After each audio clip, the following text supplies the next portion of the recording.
back. We are back for our second session of the day. I'm super excited to welcome the Crowdstrike team, and we are going to be talking about building a community at work. What have we been saying all day? It's all about community. All right. So today we have Melanie, we have Daniela, and we have Key. A little bit more about Daniela Somoza Bryan. She is a Venezuelan American software engineer who boasts an illustrious career spanning over 7 years in her field of computer science. Dani has worked both for the public sector as a contractor for the DoD and currently in the private sector as an employee for prominent cybersecurity firm Crowdstrike. Dani earned her Bachelor's of Science degree in computer science, complemented by a minor in mathematics at the esteemed University of Alabama in Huntsville. She has been a recipient of various accolades, such as the Women's Economic Development Council Scholarship, the Tennessee Valley Women in Defense Scholarship, and the Charter Foundation Scholarship, the latter which allowed her to triumphantly emerge from her undergrad scholastic expedition devoid of collegiate debt. Now embarking on yet another scholarly quest, Dani is pursuing her master's degree at Auburn University with unrelenting zeal. Dani gracefully dons the mantle of wife and loving caretaker within a household shared with her beloved husband and their 9 cherished companions, 5 noble dogs, and 3 enchanting cats. All right, y'all. In her spare time, she loves being a fruity, watching shows too late at night, helping students in STEM aim for the stars. Come on now. Let's give it up for that bio. Okay. I was taking some words from there. I'm an illustrious comedian. Okay, let me stop. We also have Key Kendrick with us. Key is a dynamic force in the tech space and currently making waves as the technical marketing manager for Crowdstrike. In this role, Key is the brains and energy behind the success of the Falcon Exposure Management module. He's not just about strategy. Key dives deep into the technical trenches, skillfully translating complex concepts into content. That was a tongue twister. That's as engaging as it is informative. Beyond his professional prowess, there's a whole other side to Key. A family man at heart, his beautiful wife and 2 busy boys are his world. He's a man of faith, deeply committed to serving God and making a positive impact in the lives of those around him. With that being said, y'all, I hope to see all the love in the emojis and in the chat for the Crowdstrike team. Take it away. Amazing. Thank you again so much for that lovely introduction. And thank you all for all the in the chat here.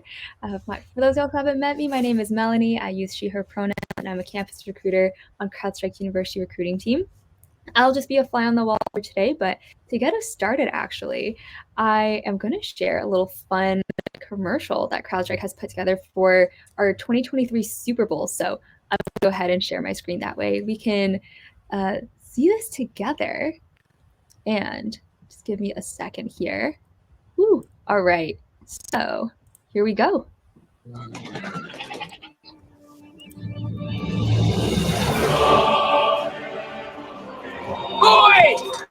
Wake up! Clifford's Billy! Take a look at this! They've left us a gift! Shh. That is so nice of them. I think we misjudged them! I love horses. Here, Tut. We should open the gate. Hang on.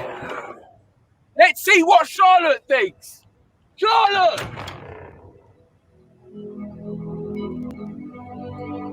At Crowdstrike, we monitor trillions of cyber events to detect threats and prevent breaches before they happen, to keep your business from becoming history. We stop cyber attacks.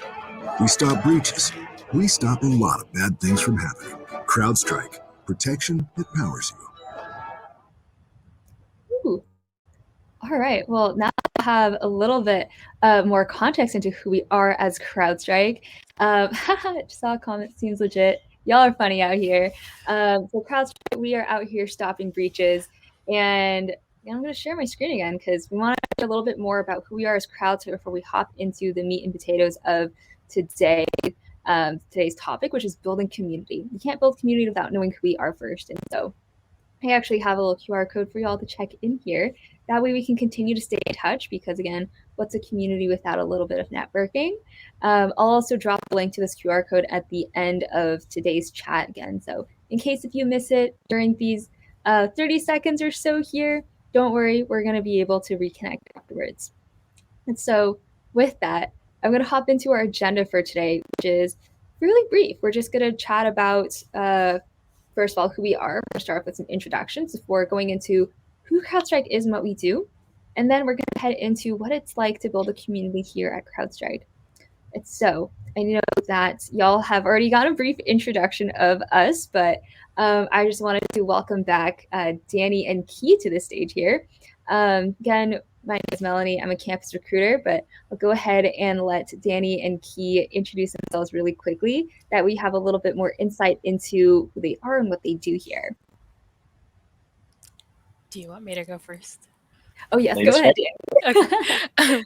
So you guys heard a little bit about me, but hi, I'm Danny. I'm a software engineer here at Crowdstrike. I've been with Crowdstrike for a whole year. My anniversary was actually November 1st, and I'm super happy to be here. This is the best company that I've ever worked for. I work towards the end of the pipeline for software, so I make sure that our releases get out and that developers are having a good experience on a certain side of CrowdStrike. So that's what I do. Awesome. Thanks for the tee up, Danny. Hey, everybody. Again, my name is Key. My whole name's Kiari. I'm going to put it in the chat for you all in case you want to connect, but I go by Key. My family calls me Key, and y'all are family now, so do the same thing, all right? I'm a technical marketing manager here at CrowdStrike, specifically allocated to our exposure management module. That's my third baby. I have two boys, but exposure management is my third. Actually, my fourth, because I just bought a dog, too. So, fourth baby. So as a technical marketing manager, I tell everybody that I act as a translator from someone like Danny, who's an engineer and also a salesperson, and give it to the world. I find cool ways to kind of show the rest of the world what we do at CrowdStrike technologically, make it look cool, make it ingestible, and make you excited about it. And I'm also going to send you all a link in the chat so you can check some stuff out that my team works on as well. So that's what I do as a technical marketing manager. I'm a translator. Awesome. Well, thank you both, Key and Danny, for that lovely intro. We're going to, of course, get a little bit more insight into what you do in a little bit, but we're going to keep on going, learn a little bit more about CrowdStrike.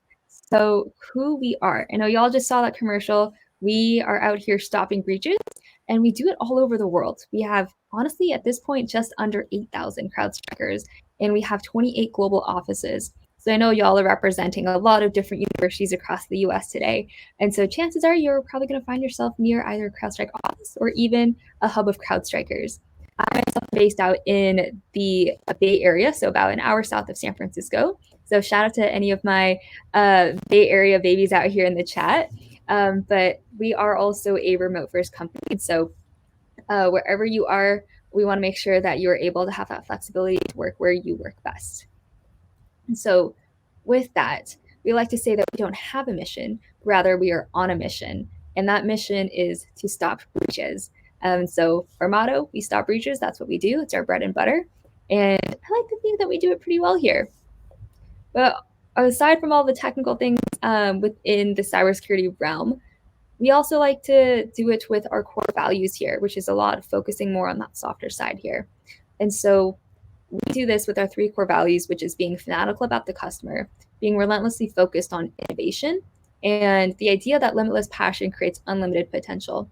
And all these core values are already embedded in our DNA because we want to make sure that our customers are at the forefront of our decisions that we make, that we are making sure that we're making our products as accessible as possible, that we're prioritizing DE&I in what we do, and that we're able to harness the power of our people here at CrowdStrike, providing them with learning and development opportunities, providing them with great ways for them to grow their skill set, whether that is to level up in their career or even move laterally across teams, because we know that interests change and we're dynamic people. So we do all of this again with these core values in mind. And personally for me, I think that's what makes CrowdStrike so powerful. And that's what makes our technology even more powerful as well. And so with that, I am so excited to finally bring into the conversation here, which is building that community at work. So I am going to stop sharing so you can see all our beautiful faces again. And we'll get started now that we know a little bit about Crowdstrike. I am gonna actually ask Danny and Key here. Now that the audience knows a little bit more about your role and what you do, with your background, and Danny, I'll start off with you first. Why did you decide to work at Crowdstrike? Why Crowdstrike, and also why cybersecurity in particular, especially in your role as an engineer? Sure. Yeah.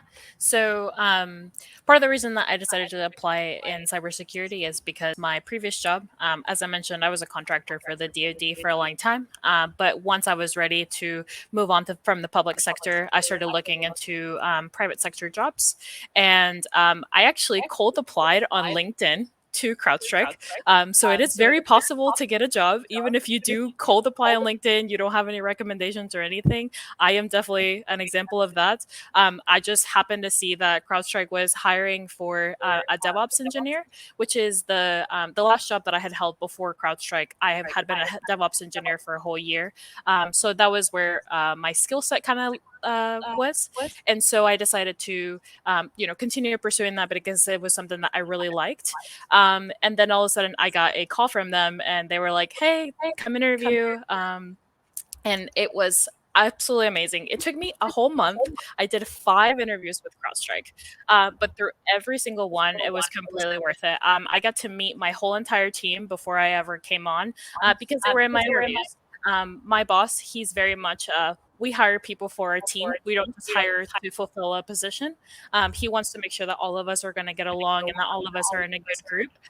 So it was really good, and it gave me a really good sense of like my boss really cared about who was on his team because he was taking the time to interview somebody and taking the time to find out who exactly they were before bringing them on.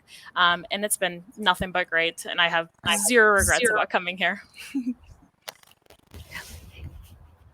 Love that. And Keith? Yeah, I think it's going to be kind of difficult to fit my 10-year journey within a couple of minutes, but I'm going to give y'all all I got, okay? And to kick it off, I think about this term of flipping burgers to flipping potential, right? So I say that because flipping burgers, I actually worked at McDonald's while I was in college. I worked my way through college. And while I was at McDonald's, I was always on fire about how do I get into IT. So I got my undergraduate degree in IT security. So I was working at McDonald's, trying to get as much money as I could while trying to make it through college. Graduated, and I was actually recruited by Verizon Wireless to be a salesperson there. So I went from flipping burgers to working at Verizon Wireless. While I was there, I actually used Verizon Wireless to send me through my master's program. So I got my master's in health informatics.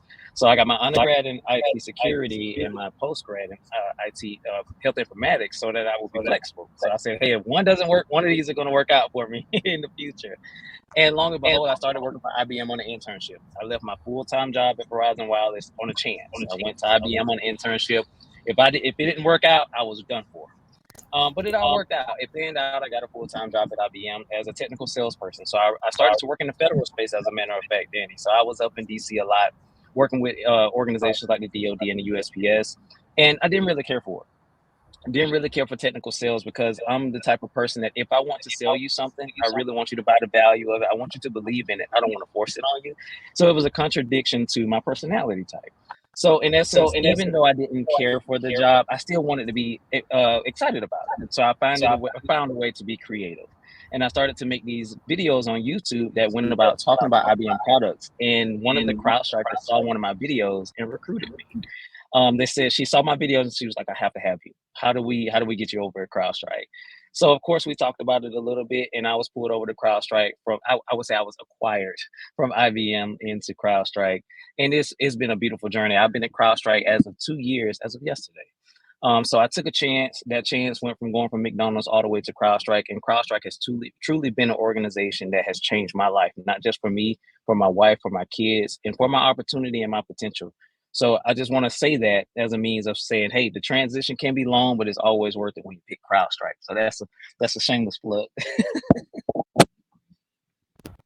I love that. And it touches on so many different themes here that, I've also seen at CrowdStrike too of folks coming from non-traditional backgrounds to finding their ways into cybersecurity and also being able to connect with other folks who have that passion for that field.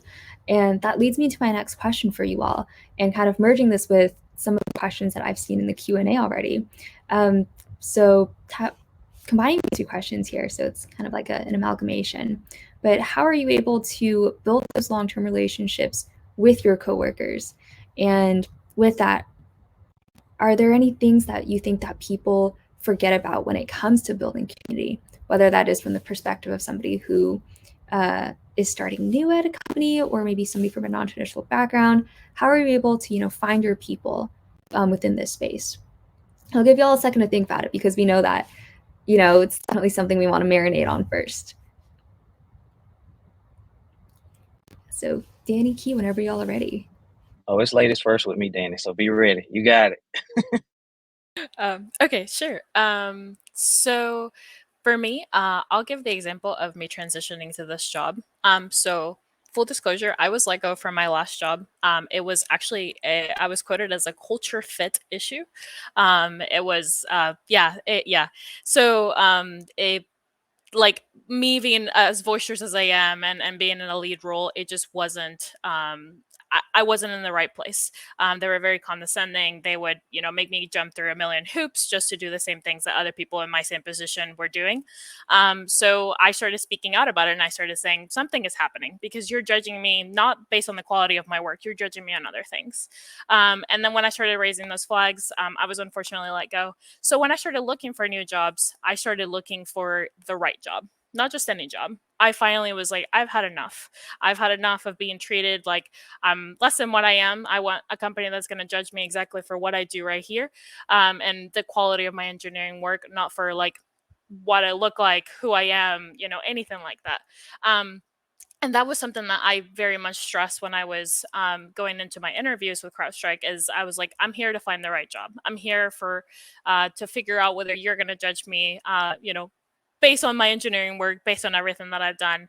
And honestly, like going into the interview, that has like set the the stage for me to be really successful at Crowdstrike, because here, like, it has been so good about community. Like my boss, he is Hispanic like me, and it's been super great because we get to have conversations that, sometimes I don't get to have with other coworkers, right? But I also have coworkers that are from India. I have coworkers that I have one in Sweden. Like there's just so many different like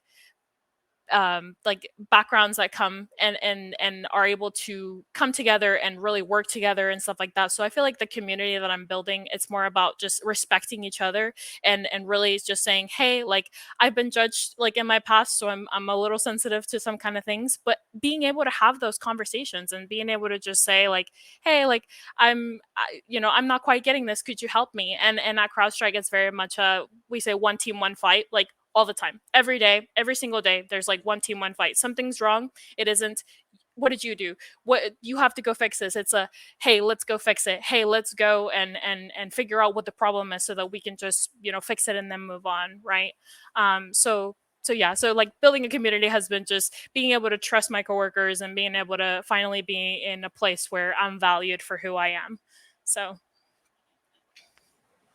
That's beautiful. One of the things I caught from you, Danny, is that, and I ditto this, it's always a us, not a you or a me. It's always a us at CrowdStrike. And that's such a beautiful thing. And it gives you, at CrowdStrike, one of the best ways to build community is in the authenticity of serving, right? And that kind of aligns with who I am, as when I mentioned earlier, like a man of God, right? I'm always looking at how can I serve others.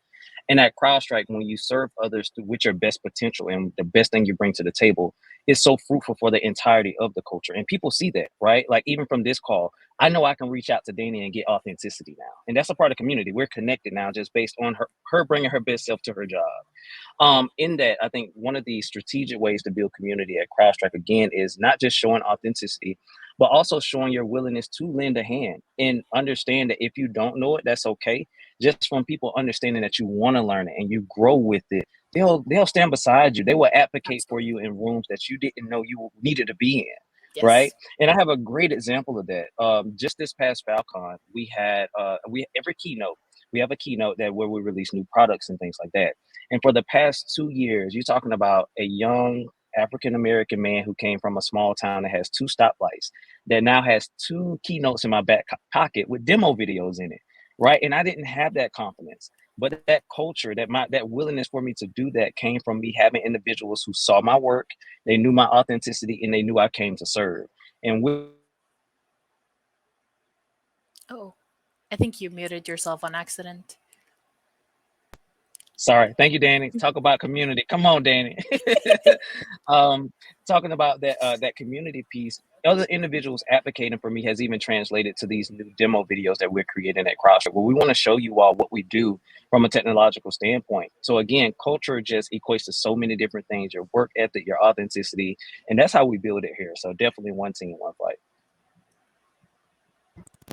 Absolutely. And thank you both for sharing your story here too, because there are so many things to be talked about when it does come to, say, finding your people at CrowdStrike, finding those people to support you just in general at your job, and recognizing, I know for me being someone who's pretty early in my career, recognizing that a lot of that value that you find in your job expands so much more than the technical skills that you're going to do on your team, rather that community that's going to support you. And that is a great segue into the question that I set in our Q&A section here. And I think this is something that is top of mind for folks who are interested in those non-traditional, say like standard 9 to 5s here, especially at CrowdStrike, because we do have we have a pretty flexible work schedule, which I absolutely love. Yeah. But a question in the chat here is, how do you establish boundaries with work, especially when there are several post-work hour events that the company may be expecting you at? It's a great question. I can go. So for me, I actually will have a kind of an interesting answer to this. I work really late at night. I like working at 10 p.m. to midnight sometimes, right? So for me, it's been my boundaries of telling people, by the way, like I have ADHD, right? So like ability strikers, they basically just advocate for you to different neurodivergency things. And like with me having ADHD, sometimes like when I take medication, it'll be 2 p.m. before it hits, right? So my productivity time can be anywhere from 2 to 10 p.m., right? And I love CrowdStrike and being able to just tell my boss, hey, by the way, like I really need to work kind of an odd schedule, right? Because I have like things like my brain just sometimes just doesn't like go when I wanted to, right? So for me, like setting those boundaries has been just being like boisterous about the fact that I do have ADHD. Like it is not something that I can help, but it's just the way that my brain is wired, and just being like, I just need a little bit more understanding, right? Like my work is still getting done. I'm still like moving the needle forward, and I'm still like trying to help my coworkers. I'm always active during the day, so if I have a meeting or anything like that, I never miss it, right? But like I think it's important like to have those boundaries of even if you do want to keep that 9 to 5, it's just about like talking to them and being like, hi, like these are my expectations, this is what my work schedule I'm hoping to look like as, and I want to have that boundary of I'm not going to answer texts after 6 p.m., right? And it's just about having that conversation back and forth with your manager and figuring out what works best for you, for the team, for whatever that you are working on. And so what's worked best for me, like hope it doesn't work best for everybody, right? Like I have coworkers that are like, I don't know how you work at 10 p.m. at night, and I'm like, I don't know how I do it either, right? I just do. Right? So yeah, I hope that answers the question. Oh yeah, Danny, that was good. I think the boundary conversation is very, very powerful, right? And if you all haven't discussed or even thought about some of the personal boundaries that you need right now, even before you get in IT, I want to encourage you all to do that. So if it is, if you can't talk logically before 10 a.m., that's okay. Communicate that. That's a big point of having community, right? I think at CrowdStrike there aren't a lot of post work events that take place because we are so remote and so dispersed. It really depends on what's kind of going on at that time. Like if we're out of town for a conference, I know I said Falcon earlier, and thank you, Melanie, for giving clarity that Falcon is our annual conference. So if we're at a conference, there may be some post events going on for that day. But even then, hey, listen, after 5 a.m., I like to talk to my wife for an hour. Like I'm probably not going to be here. Even now, I'm at a gas station on a Friday at what time is it? 2:43 Eastern right now. And you would think in a traditional sense, 9 to 5, I'll be at my desk with some coffee, chugging it out. but there's such an understanding that's built when you're a high performer and somebody that's dependable. I love how Danny stated that, you may not see her at 2 o'clock, but she'll be up at 10 o'clock getting things done. That's totally fine. That's totally fine. So 2 things I want to leave y'all with action items with as my answer. Start thinking about your boundaries and things that make you the most productive. Don't build boundaries that hinder you from being productive, but that make you more productive from your personal standpoint. And also think about the things that don't deplete you in the midst of those boundaries, right? If you know there are certain nuances that you may not want to tell the masses, Danny knows specifically what she needs based on her conditions in order for her to be productive. So Danny, I applaud you. That is amazing. I love that. Awesome stuff.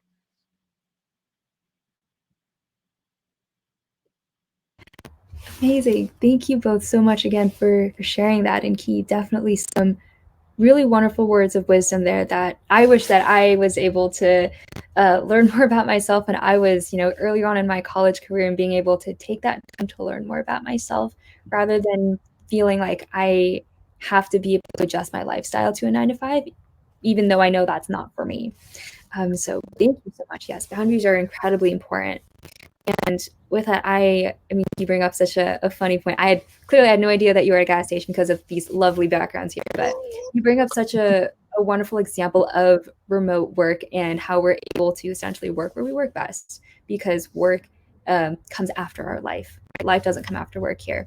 And so to close us off here, in this Fam Friday, it was ending soon, I saw a lot of questions in the Q&A asking about how you're able to build that community, especially in a remote environment. And so, because I know the two of you are working remotely, but have had a few of those in-person meetings, whether it is at Falcon or any offsites, how are you able to sustain those relationships at work, being a remote worker? So I think for me, the biggest thing has been joining our resource groups.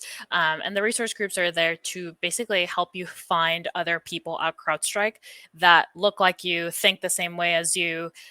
So for example, I'm part of Ability Strikers. I'm also in CrowdStrike because I am a bisexual woman. I am in Women of CrowdStrike. I am also in Comunidad of CS, which is, Latin people of CrowdStrike. So I've really tried to go out there and to try to join as many things as possible to meet different people, right? And different people that I can relate to in different ways, right? Like I may see some of the same people in some of the same chat rooms, but by going to individual ones, and I'm able to create that community wherever I want, right? Like, so for example, I check my ADHD channel at work all the time because these are people that honestly understand me, and they understand the whole like having to work really late, right? Like, or they're sometimes people will be like, I don't know what to do. I'm having a really hard struggle. Like my ADHD brain is not letting me do this thing. And so there are other people at CrowdStrike that are like, I struggle with the same things. And here's like my solutions. And here's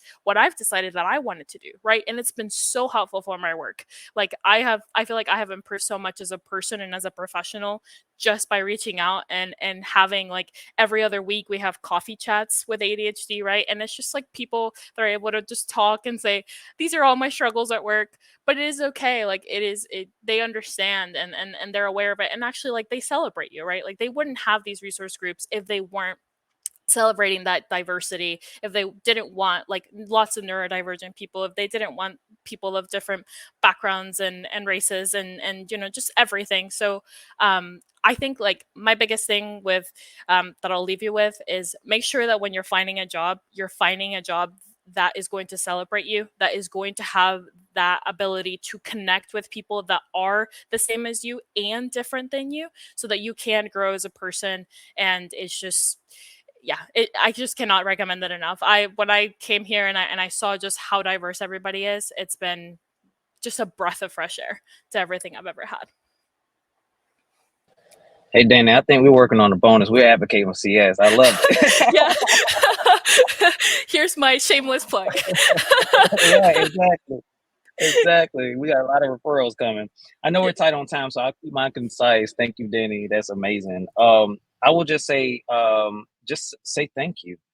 You'll be amazed how many times I've built genuine connections with individuals by expressing my thanks for the work that they do to support me and my team and what we do, you'll be amazed how many people are asked to do things and the gratitude is not necessarily there. So be the difference to show your gratitude. Say good morning before you answer back. Express, hey, how are the kids doing? How are you doing? Really connect with people because the computers can extract us from the human element of doing what we do, but IT won't work without IT people. So you have to check on the people portion that's added to IT and to make it happen. So again, be 100% you, as Danny said, but also understand that we got to connect with other individuals who are being themselves too. So connect with them. They're people, you know? So that's how I keep my community nice and nurtured. They know that if they write me, they're going to get some encouragement. So that's what I do. Wow, thank you so much. And yes, IT does not work without IT people. And you want to find a place that really celebrates the authentic you. Really wonderful pieces of advice to leave this community with. But with that, that is all the time that we have left for actually. Well, shout out to Caleb who gave us a few extra minutes just so we could wrap up here. But I just wanted to thank you all so much.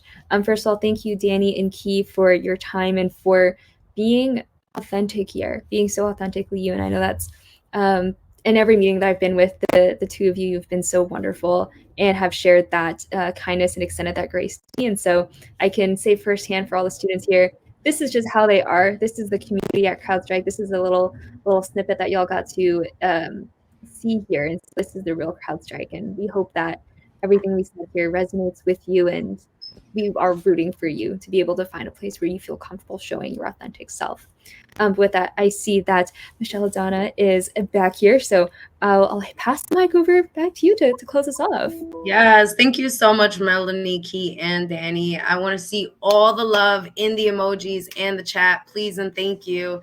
What a wonderful session, and thank you so much. Before we head to our next session, we do want to do the giveaway question. So again, in the chat, type it, be ready to type, okay? This is the giveaway question. What is CrowdStrike's motto?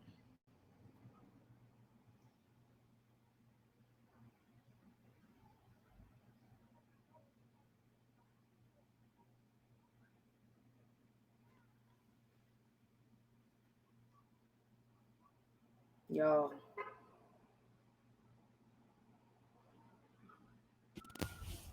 Y'all are so close. Y'all are so close. Oh, y'all are right around it. Okay, so There it is. Ferrari.